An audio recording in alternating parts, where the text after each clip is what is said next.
அது ஒரு புத்த மடாலயம். அந்த மடாலயத்தின் தலைமை துறவியாக இருந்தவர் மிகவும் அனுபவம் வாய்ந்தவர். அவரிடம் பலரும் துன்பங்களை கடக்கும் வழி உள்ளிட்ட பலவற்றை அறிந்து கொள்வதற்காக வருவார்கள். அன்றும் அவரை பார்க்க ஒரு வியாபாரி வந்திருந்தார். அவர் அந்த துறவியிடம், சுவாமி, என்னுடைய மனம் என்னுடைய பேச்சை கேட்பதே இல்லை. அதை நான் எவ்வளவு கட்டுப்படுத்தினாலும் அதற்கு பலன் கிடைப்பதில்லை என்று கூறி அங்கலாய்ந்து கொண்டார். அப்போது துறவியின் அருகில் அவர் வளர்த்து வந்த குரங்கு ஒன்று வந்தது. வியாபாரிக்கு உணவளிக்க விரும்பிய துறவி தன் காலடியில் இருந்த ஒரு கம்பை எடுத்து குரங்கின் தலையில் ஒரு அடி அடித்துவிட்டு, வந்திருப்பவர்களுக்கு இலை போடு என்றார். குரங்கு வாழை இலையை எடுத்து வந்து போட்டது. துறவி மீண்டும் தன் கையில் இருந்த கம்பால் குரங்கின் தலையில் அடித்துவிட்டு, சாப்பாடு எடுத்து பரிமாறு என்றார். குரங்கு சாப்பாடு எடுத்து வந்து பரிமாறியது. அதன் பிறகும் அந்த குரங்கின் தலையில் ஒரு அடி வைத்தார் துறவி.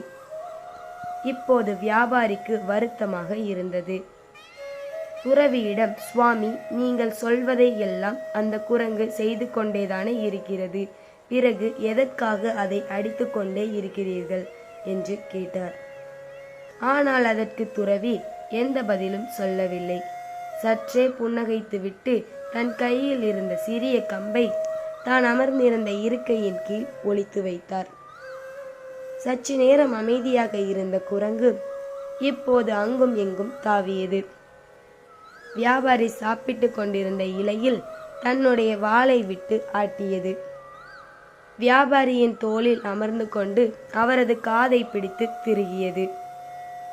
சாப்பிட்டு கொண்டிருந்த இலையை இரண்டாக கிழித்து போட்டது. அதன் சேட்டையை பொறுக்க முடியாத வியாபாரி, சுவாமி, இந்த குரங்கின் தொல்லை தாங்க முடியவில்லை, அடி போடுங்கள் என்றார். உடனே துறவி தான் மறைத்து வைத்திருந்த கம்பை எடுத்து குரங்கின் தலையில் அடித்தார். அது போய் ஒரு மூலையில் அமைதியாக அமர்ந்து கொண்டது. இப்போது துறவி சொன்னார், இந்த குரங்கை போலத்தான் மனிதன் மனங்களும். நாம் சொன்னதை எல்லாம் மனம் கேட்டு நடக்கின்றதே என்று விட்டுவிடக் கூடாது. ஆன்மீகம் எனும் ஆயுதத்தை வைத்து மனதை அடக்க வேண்டும். சற்று ஓய்வு கொடுத்தாலும் மனிதனின் மனம் தாவத் தொடங்கிவிடும் என்றார் துறவி. அதை கேட்ட வியாபாரி மனம் தெளிந்து புறப்பட்டார்.